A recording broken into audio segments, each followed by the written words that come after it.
Hello ladies and gentlemen, welcome to my channel. This is Tanush, and today we'll be speaking about a very interesting topic, which is love marriage. So this is in continuation of my previous video on marriage timing in Vedic astrology. So when we speak about love marriage in Vedic astrology, there are certain combinations of planets and placement of planets which indicate love marriage in a person's horoscope. But is it that everyone is supposed to get into love marriage, or can anyone get into love marriage and be successful? No, it's not like that, at least in Vedic astrology. So there are certain combinations which indicate love marriage, and there are certain combinations which indicate arranged marriage. So the problem comes when people who are supposed to get into love marriage get married, by a traditional way of arranged marriage, and people who are supposed to get married, by arranged marriage, they tend to get into love marriage. So that is a primary reason for a lot of divorce happening nowadays. So let us see what are some of the planetary combinations, conjunctions which trigger love marriage in a chart. So the main Karaka or the planet responsible for love marriage is Venus. Now Venus represents a woman in a man's chart. So a woman indicates the woman can be a person's wife, a woman can be a person's colleague, or maybe connected to a person in any way. I mean, the way a person deals with a woman in day-to-day life. I mean, different relationships, except for mother, because mother is represented by moon. So Venus is represented Venus represents luxury, it represents love and romance. So if Venus is damaged in a person's chart, then the person will have a lot of issues, or will have to deal a lot of issues when the person is actually interacting or working with opposite sex. So there are ways in astrology to fix the damaged Venus, so that we'll get into it in our future videos. So let us see some of the combinations which lead to love marriage. So obviously Venus is the main karaka of love marriage. So fifth house in astrology is considered, apart from many other things like education, creativity, it's also known as Purya Punya Bhava, many other things. Apart from that, fifth house is a signifactor for romance. Okay.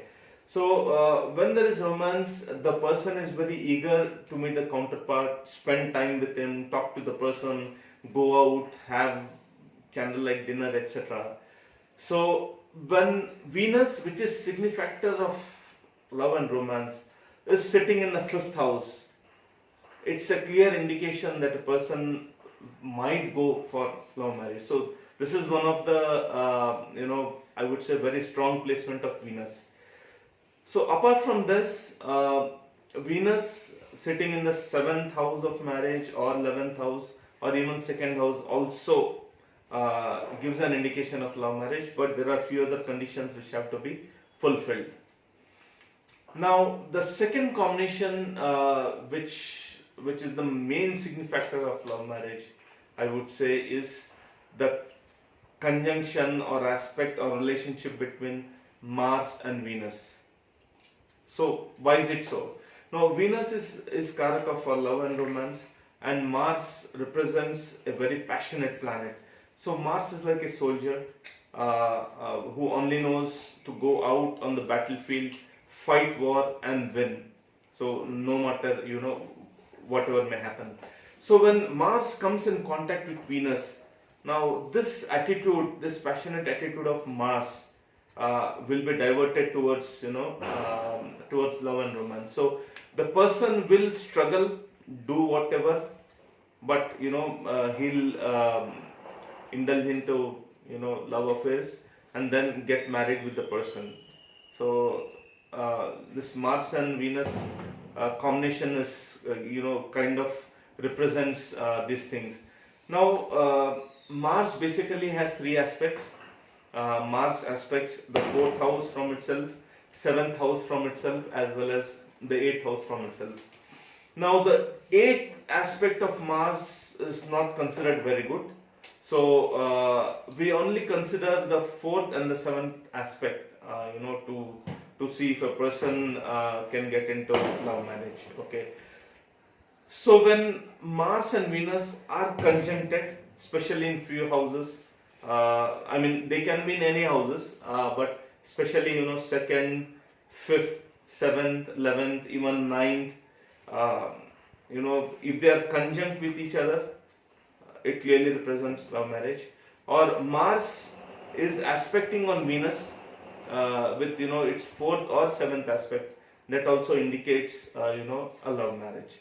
So this is a very strong conjunction to have, conjunction or mutual aspect to have love marriage. So the next combination which also indicates love marriage is Venus and Moon, because we know what is Venus, and Moon represents the mind. Moon represents one's desires. So when Venus and Moon come in contact with each other, it makes a person very sensual, and they tend to want to experience the sensual relationship with the partner. So when Venus and Moon are conjunct in the 5th house and 11th house, it especially indicates a strong chance of love marriage.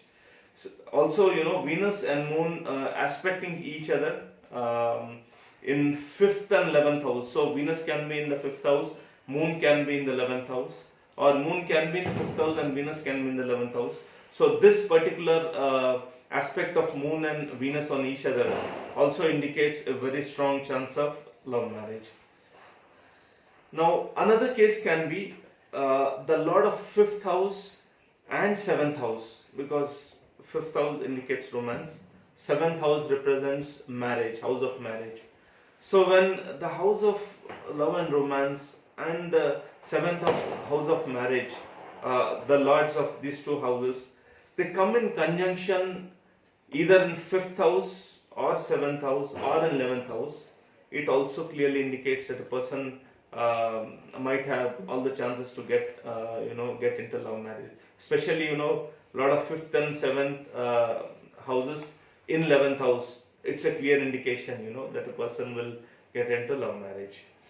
Now some people also say that conjunction of Rahu and Venus can also trigger love marriage, but there is a problem, because a person with this conjunction basically will involve with many partners before settling down finally into marriage. Why is it so? Because Rahu is involved.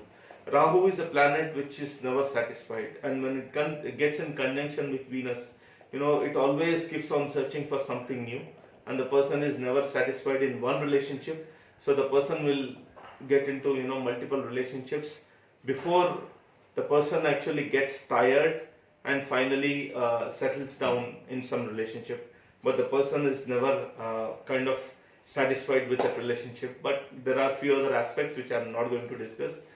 Now if we do not have this conjunction, this planetary placements, aspects in one's chart, and still the person gets into love marriage, so one may say that astrology has gone wrong, it doesn't work. It's not like that. So there is one important chart which we need to consider when we talk about marriage, and that is known as the D9 divisional chart, also known as the Navamsha chart. So this Navamsha chart is nothing but the 9th house surgically opened. So we actually get into the 9th house, see the planetary positions, and again look for the same conjunctions, same aspects in the D9 chart. And if these conjunction or aspects are present in D9 chart and are not present in the birth chart, that also gives a strong indication of love marriage. Now before I conclude, I clearly want to indicate there are many other factors which have to be considered for love marriage, like the nakshatras, then the planets sitting in nakshatras, so Venus, Moon, Mars, Rahu, so in which nakshatra they are sitting, what is the degree of conjunction or aspect. So there are many other things which I will not discuss in this video. Probably we can discuss sometime later, but I've given the basics which clearly indicate, which gives an indication that a person might get involved in love marriage. So guys, this was my study on love marriage. If you like this video, you can subscribe to it. For personal consultation, please visit my website, or you can contact me on my email or WhatsApp. So thank you so much for watching this video. See you again with another video. Thank you.